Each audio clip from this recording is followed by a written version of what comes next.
This news is sponsored by St. Joseph Senior Secondary School, Panapur, Kadiyat, Bangra, Muzaffarpur.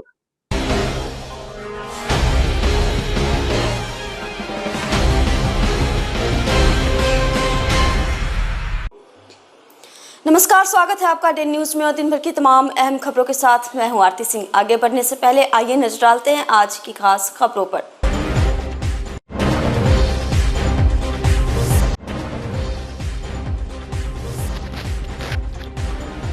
Collection agent से अपराधियों ने हथियार के बल पर किया लूट।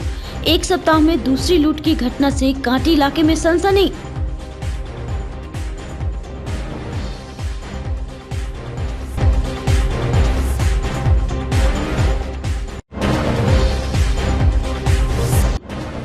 प्यार में धोखा बना युवक की हत्या की वजह। दोस्ती की आड़ में रची गई थी खूनी साजिश। पुलिस ने किया बड़ा खुलासा।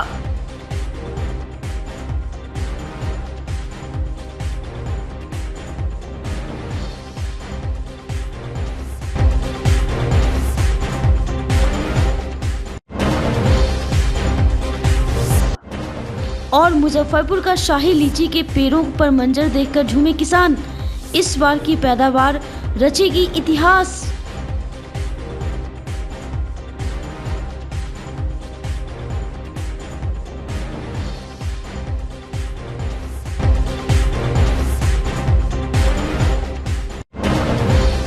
तो ये थी सुर्खियां और अब खबरें विस्तार से। मुजफ्फरपुर में दिन दहाड़े नकाबपोश बाइक सवार बदमाशों ने हथियार के बल पर कलेक्शन कर लौट रहे निजी कंपनी के फाइनेंस कर्मी से कैश और टैब लूटकर बड़े आराम से फरार हो गए। सूचना पर पहुंची पुलिस छानबीन में जुट गई है। घटना कांटी थाना क्षेत्र के मधुबन गांव स्थित स्टेट बोर्डिंग के समीप की है, जहां बुधवार पहले से घात लगाए अपाची बाइक सवार 3 बदमाशों ने हथियार के बल पर मधुबन गाँव से कलेक्शन कर लौट रहे उत्कर्ष फाइनेंस कर्मी उज्जवल कुमार से 42,000 रुपए कैश और टैब लूट लिया। अचानक से हुए घटना से उज्जवल के होश उड़ गए। जब तक वह शोर मचाया तब तक बदमाश उज्जवल के आंख से ओझल हो गए थे। वहीं घटना की सूचना पर कांटी थानेदार दल बल के साथ मौके पर पहुंचे और घटना की जांच में जुट गए। उनके साथ पुलिसकर्मियों ने बदमाशों को मधुबन डैम बांध के समीप तक पीछा किया। हालांकि इस बीच तीनों बदमाश अपाची मोटरसाइकिल छोड़कर मौके से भाग निकला। वहीं फाइनेंस कर्मी उज्जवल ने बताया कि मधुबन गांव से कैश कलेक्शन करके नरसंडा की तरफ जा रहे थे। मधुबन गांव स्टेट बोर्डिंग के समीप पहुंचने पर पहले से घात लगाए तीनों बदमाशों ने गाड़ी रोकी और पिस्टल सटाकर बैग छीन लिया। उसमें 42,000 रुपए और एक टैब था। तीनों बदमाशों ने अपने चेहरे को गमछे से ढक रखा था। फिलहाल सीसीटीवी से अपराधियों की पहचान करने में पुलिस जुट गई है। हम स्मॉल फाइनेंस बैंक के स्टाफ हैं। हम उधर से मीटिंग करके आ रहे थे, तो मेरे पास 42,000 रुपये कैश था। तो हम यहाँ पे आए, वो गाड़ी लगा के 3 आदमी अपाची से वहीं पे खड़े थे और हमें उधर से आते हुए देख को रोकिए। हाथ में उनके पिस्टल था। बोला कि जितना पैसा आपके पास हो तो उनको गोली मार देंगे। उसके बाद फिर बोला कि पैसा दे दो तो कुछ नहीं करेंगे। हम उसके बाद सरेंडर कर दिए। वो आए, जिससे पैसा ले लिए, बैग था मेरा, बैग ले लिया। फिर आके मेरे पर्स ले लिए और उसके बाद 2-3 आदमी गाड़ी को बैठ कर इधर की तरफ चले गए। कितने बजे के करीब? 12:30 दोपहर में। आप कहाँ से आ रहे थे? हम मधुबन से आ रहे थे। जा कहाँ रहे थे? नरसंडा। और ये लोग जो अपराधी था वो सब गाड़ी लगा के बैठा हुआ? गाड़ी लगा के पहले से बैठे हुए। मुंह बांधा हुआ था? तीनों आदमी जो है था, तीनों मुंह बांधे हुए थे गमछा से। हथियार था उसके पास? हाँ, हथियार उसके पास। तीनों के पास? नहीं, एक के पास था। रोक करके क्या कुछ मारपीट भी किया? नहीं, मारपीट नहीं था मेरे साथ। कितना पैसा था आपके पास? 42,000 करीब में था। टोटल कैश ले लिया? वो टोटल कैश बैग ले लिया। बैग में सब कैश था और कुछ कैश ऊपर भी था, बाद में ले लिया। और भी कुछ था? मोबाइल नहीं दिया। मतलब मोबाइल टैब वगैरह कुछ? टैब, हाँ टैब है, कंपनी का टैब था, चार्जर था उसमें। क्या बोल रहा था उसमें? कुछ नहीं बोला हमको। तो बोला कि क्या उम्र रही होगी लगभग? सबका वही 20 से 25 के बीच में सबका उम्र रही तीनों। रेक्यू की भी कर रहा था क्या आगे से? आप लोग को कुछ आगे पीछे? नहीं, आगे वो लगा खड़ा था पहले यहाँ पर। हाँ। अब प्रतिदिन आते जाते हैं? नहीं, प्रतिदिन नहीं आते हैं, हर 15 दिन पे आते हैं। आज के दिन 15 दिन पे कलेक्शन के लिए आते हैं? 15 दिन पे आते हैं। मधुबन से जा रहे थे आप नरसंडा नेक्स्ट मीटिंग के लिए जा रहे हैं। पुलिस को सूचना दिए? हाँ, पुलिस आई है, गई है उधर। उसका लोकेशन सर मिला है कुछ, तो वो उसको ट्रेस कर रही है। क्या नाम हुआ आपका? उज्जवल कुमार। कितना साल से काम कर रहे थे वो अपने 1.5 साल से उत्कर्ष स्मॉल फाइनेंस में। अभी उत्कर्ष फाइनेंस बैंक वाले कर्मी थे, पैसा कलेक्शन करके आ रहे थे मधुबनी गाँव से मुजफ्फरपुर जा रहे थे। लगभग 11:30 बजे की घटना है। उनके द्वारा बताया गया कि 42,000 रुपया ब्लू कलर का पार्टी से लगाया और 3 आदमी से था, पिस्टल से ट्राई किया, पैसा और टैग था वो छीन लिया गया। वो छीन कर मधुबनी गांव की ओर भागे। हम लोगों ने तुरंत पुलिस की तुरंत कार्रवाई करते हुए तुरंत उसका पीछा किया गया। तो अपाची गाड़ी था, वो छोड़ कर भाग गए हैं। अपाची गाड़ी तो हम लोग घटना से थोड़ा दूर जाकर बरामद कर लिए हैं और इसकी पहचान हो गई है। फिर हम लोग फर्दर कार्रवाई कर रहे हैं। कितने की संख्या में सर अपराधी? और विक्टिम द्वारा बताया गया कि 3 आदमी थे, तो एक तो उसमें आइडेंटिफाई हो गया। बाकी हम लोग 2 को तलाश कर रहे हैं। अगर हम एक को पकड़ लेते हैं तो बाकी की तलाश हो ही जाएगी। कितने की लूट बताया गया? और इनके द्वारा बताया गया कि 42,000 रुपये की लूट होगी। आगे की सब कार्रवाई? आगे के लिए हमने तो आइडेंटिफाई कर लिए हैं बाइक की जो लूटी गई है, जिसमें लूटी गई बाइक का इस्तेमाल किया गया है। बाकी हम लोग आइडेंटिफाई के लिए कोशिश कर रहे हैं। सर ये स्नाइपर वगैरह गैंग की पकड़ाने पर हम लोग बाकी लोगों को जब पकड़ेंगे तो पता चलेगा कि वो लोग स्नाइपर यूज करते थे या यूज करते थे। कौन गाड़ी पकड़ा है सर? अपाची गाड़ी बाइक कहाँ से बरामद हुआ? वो बांध पर से बरामद हुआ। तो भाग चुके जी छोड़ के भाग गए। तीनों अपराधी भाग हाँ, तीनों भाग गए। एक का आइडेंटिफाई हो गया। एक का- पैसा और लैपटॉप की क्या कुछ हाँ, एक इंसान का टैब जो है बता रहे थे कि टैब भी हमारी छीन लिया गया। मुजफ्फरपुर के गायघाट थाना क्षेत्र के हनुमान नगर चौर में खून से लथपथ एक युवक का शव मिला था। शव 27 मार्च को मिला था। चेहरा और गर्दन पर कई जगह चाकू गोदने के निशान भी मिले थे, जिसके बाद मां के आवेदन के आधार पर अज्ञात के खिलाफ प्राथमिकी दर्ज हुई।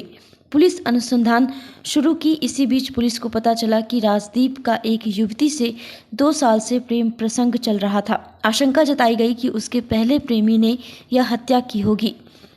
पुलिस इस बिंदु पर भी जांच शुरू की। जांच के दौरान पता चला कि बेनीबाद थाना क्षेत्र का मुकेश कुमार 5 साल से एक युवती से प्रेम करता था। 2 साल पहले राजदीप की युवती से दोस्ती हो गई। धीरे धीरे दोस्ती प्यार में तब्दील हो गई, जिस कारण मुकेश राजदीप से नाराज रहने लगा। मुकेश युवती को बार बार मना करती थी कि वो राजदीप से बातचीत और मुलाकात नहीं करे, लेकिन युवती नहीं मानी। जिसके बाद मुकेश हनुमान नगर निवासी बैजू राय से संपर्क किया। उसके बाद दोनों ने मिलकर राजदीप की हत्या की साजिश रची। 27 मार्च को दोनों ने मिलकर राजदीप को बुलाया और चाकू गोद गोद कर उसकी हत्या कर दी। पुलिस ने दोनों आरोपियों को गिरफ्तार कर लिया है। हत्या में प्रयुक्त चाकू भी बरामद कर लिया गया है। दोनों को न्यायिक हिरासत में पुलिस ने भेज दिया है। हाँ, ये मामला गायघाट थाना अंतर्गत का है और गायघाट में हनुमान नगर और गायघाट के बीच का ये पीओ है इसका। और ये 27 तारीख की घटना थी। 27 तारीख को राजदीप उर्फ मुन्ना, जो कि पुरानी थाना के पास इनका आवास था गायघाट में ही, वहीं के रहने वाले थे और इनकी चाकू गोद कर हत्या कर दी गई थी। ये 27 तारीख की घटना है और 2 दिनों के अंदर ही कल यानी कि 29 तारीख को ये कि इसका उद्भेदन भी हो गया और उद्भेदन के आधार पर सारी गिरफ्तारियां भी हो गई। तो इसका उद्भेदन वरीय पुलिस अधीक्षक महोदय के निर्देशन में उमाकांत जो थानाध्यक्ष हैं उनके द्वारा किया गया। इनके साथ सहयोगी में और भी सारे लोग थे, पुलिस के जवान भी थे। और ये घटना थी कि पूर्व से इसमें 2 सातिर लोग पकड़े गए, मुकेश कुमार और दूसरा मुकेश कुमार जो महुआरा का है और दूसरा बैजू राय। और ये दोनों जो राजदीप था, दोनों से अलग अलग दुश्मनी थी। बैजू राय से दुश्मनी इसलिए थी कि वो बैजू राय कभी कभी गलत कार्य करता था, तो ये राजदीप उससे काफ़ी जलन रखता था कि हम तुम्हारा पुलिस में नाम भेज देंगे, पुलिस को फ़ोन करके बुला लेंगे। और मुकेश के साथ जो भी था तो वो एक तरह से कहा जा सकता है कि किसी लड़की विशेष से त्रिकोणात्मक प्रेम था, जिसका नाम लेना उचित नहीं है। और इसी में वो उसके पीछे लग गया कि आखिर क्यों तुमसे मिलता है। तो मुकेश ने राजदीप की हत्या उस त्रिकोणात्मक प्रेम के चलते किया और बैजू राय उसमें शामिल इसलिए रहा, उसकी सहायता इसलिए किया कि राजदीप पूर्व में बोलता था कि तुम गलत काम नहीं छोड़ोगे तो हम पुलिस को खबर करेंगे। क्या कुछ गलत काम कर रहा था? नहीं, जैसे छोटा मोटा, जैसे किसी को गाली गलौज करना, कोई मतलब कि कोई सामने के मकई का बाल नोच देना, किसी का बैगन का पेड़ को उखाड़ के फेंक देना, किसी का बांस काट लेना, इस तरह का वो बेजुराय गलत काम करता था। ये जो त्रिकोणात्मक प्रेम था, मतलब कि तीनों लड़का। मुजफ्फरपुर के शाही लीची से कौन वाकिफ नहीं है, पर क्या आपको पता है कि मुजफ्फरपुर में सबसे पहले शाही लीची का फल कहाँ पर पकता है? अगर नहीं तो जवाब है बड़ी ईदगाह के बगीचे का। वही बगीचा जो मुजफ्फरपुर शहर के गौशाला रोड PNT चौक पर स्थित है, जहां ईद की नमाज पढ़ी जाती है। पूरे ज़िले में सबसे पहले यहीं पर लीची की तुराई भी होती है। उसके बाद ही दूसरे किसान कहीं लीची की तुराई करवाते हैं। ऐसा नहीं है कि कई दिनों का फ़र्क होता है, महज एक सप्ताह का ही अंतर होता है, पर होता ज़रूर है।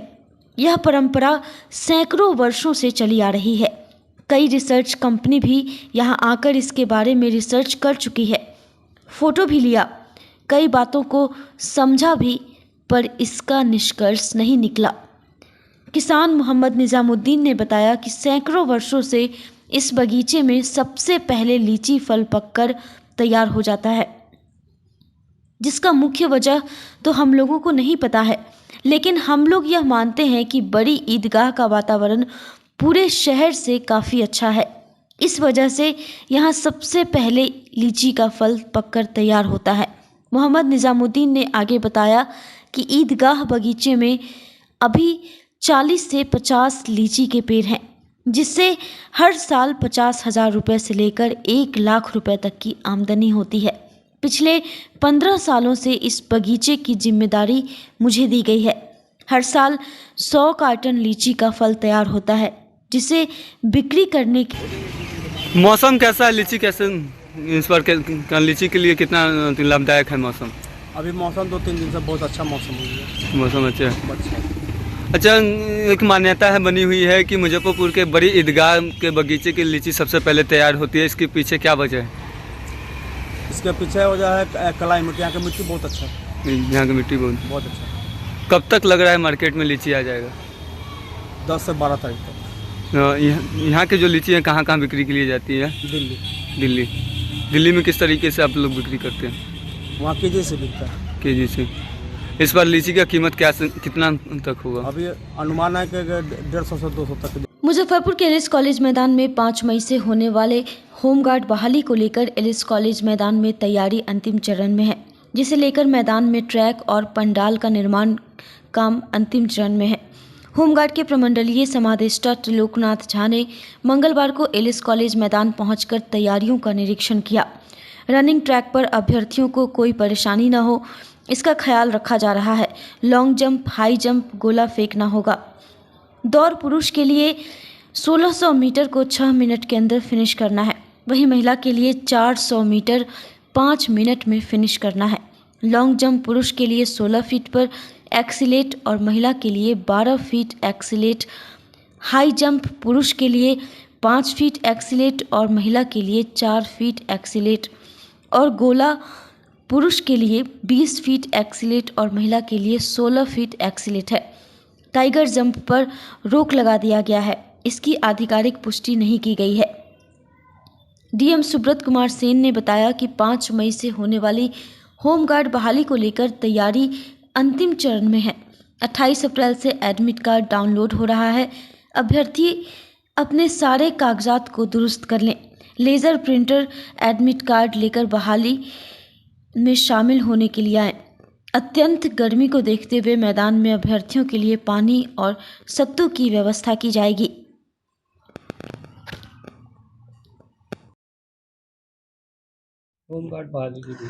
होमगार्ड बहाली को लेकर के हम लोगों की मीटिंग्स हुई हैं। हम लोग ज्वाइंट ऑर्डर कल तक निकालने जा रहे हैं। एजेंसी का चयन हम लोगों ने कर लिया है और एजेंसी जो है RFID का यूज़ करेगी, जिससे इलेक्ट्रॉनिक तरीके से कितने समय में दौड़ कंप्लीट कैंडिडेट ने किया है या जो भी फिजिकल एक्टिविटी की जानी है, सारा इलेक्ट्रॉनिक तरीके से कैप्चर होगा।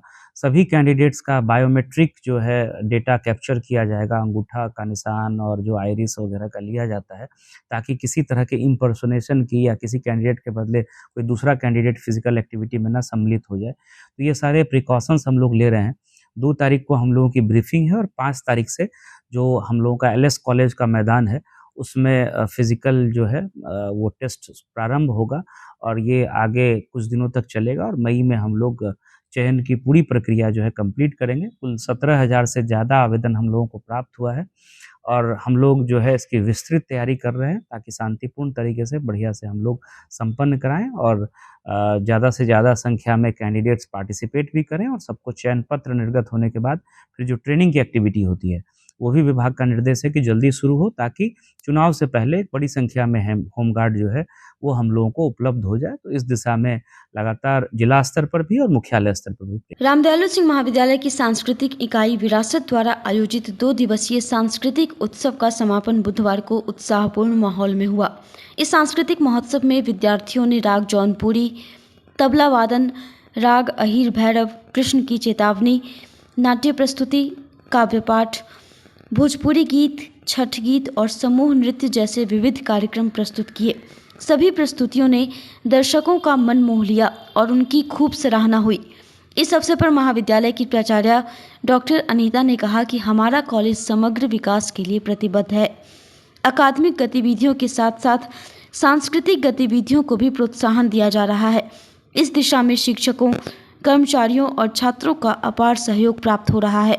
उन्होंने आगे कहा कि दूसरे दिन भी छात्रों का उत्साह चरम पर था। उन्होंने विभिन्न विधाओं में अपनी प्रतिभा का शानदार प्रदर्शन किया। इस आयोजन की सफलता के लिए सभी छात्रों, शिक्षकों और कर्मचारियों को हार्दिक बधाई। प्राचार्य ने विशेष रूप से सांस्कृतिक इकाई विरासत के संयोजक डॉक्टर नीरज कुमार मिश्रा और उनकी पूरी टीम की सराहना की, जिनके अथक प्रयासों से यह आयोजन यादगार बन सका।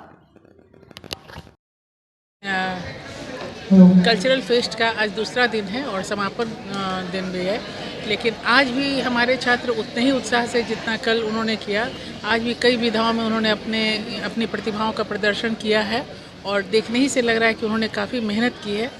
और उनके साथ साथ हमारी पूरी कल्चरल टीम जो है, हमारे शिक्षकों की टीम, नीरज मिश्रा जी कन्वेनर हैं और उनके साथ सारिका है, रजनीकांत जी हैं और भी बहुत सारे लोग हैं।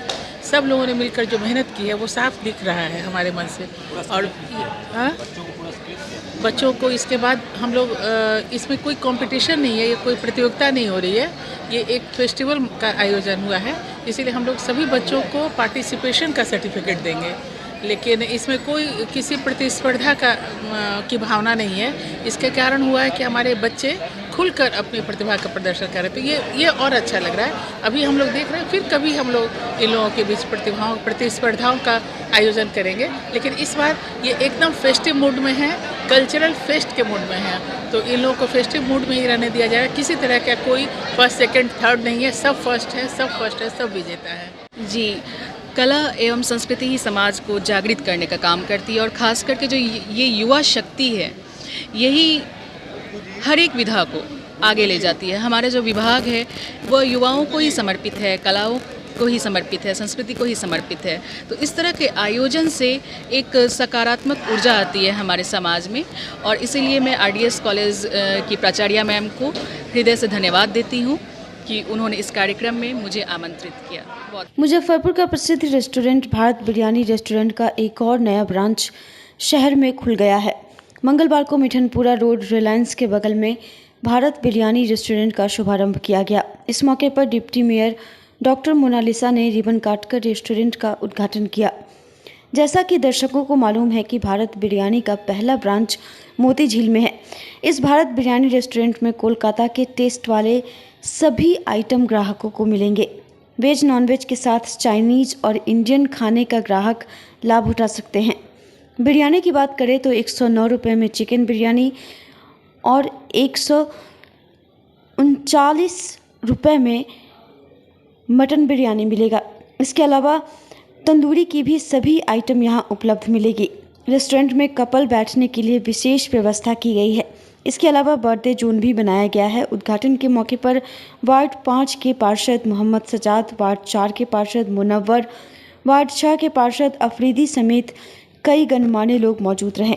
भारत बिरयानी के प्रोप्राइटर मोहम्मद इरफान ने बताया कि जिस तरह से लोगों ने पुराने भारत बिरयानी रेस्टोरेंट से भरोसा जताया है, इस तरह से नई ब्रांच पर भी लोग भरोसा जताकर एक बार जरूर आए। आज मैं मिठनपुरा में भारत बिरयानी के उद्घाटन में आई हुई हूँ। तो सबसे पहले मैं बहुत सारी शुभकामनाएं यहाँ के जो प्रोप्राइटर हैं इरफान जी को देना चाहूँगी। उनको बहुत सारी शुभकामनाएं हैं, वो और आगे बढ़ें, अपनी एक नई पहचान बनाएं। और मैं बोलना चाहूँगी कि देखिए, इनका एक ब्रांच मोती झील में भी खुला हुआ था, 2010 में इन्होंने खोला, उसके बाद ये दूसरा ब्रांच है इनका। तो देखिए, मनुष्य का कर्म ही मनुष्य को आगे बढ़ाता है और सफलता की सीढ़ियों तक पहुँचाता है। इन्होंने बहुत मेहनत की है, उसके बाद आज ये इस मुकाम पर हैं कि इन्होंने यहाँ दूसरा ब्रांच खोला है। तो एक बार फिर से इनको बहुत सारी शुभकामनाएं। और भारत बिरयानी तो पूरे मुजफ्फरपुर में मशहूर है, वेज और नॉन वेज बिरयानी, और क्वालिटी भी इनकी बहुत अच्छी रहती है, तो लोग बहुत पसंद करते हैं, दूर दूर से लोग आते हैं। तो एक बार फिर से इनको इरफान जी को मैं बहुत बहुत शुभकामनाएं देती हूँ। बहुत बहुत धन्यवाद। शुरुआत में जब भारत बिरयानी आया था मुजफ्फरपुर में, तो एक अजूबा था। आज शहर में हर एरिया में बिरयानी का दुकान खुल गया, बिरयानी हाउस खुल गया। मगर जो आज भी टेस्ट जो भारत बिरयानी का है, वो जिस दिन शुरू में खाए हैं आज भी उसी तरह लग रहा है। ताकि इनका जो सामान है, सामान में कोई परिवर्तन नहीं है, बहुत ही अच्छा है और खाने में तो काफ़ी टेस्टी है।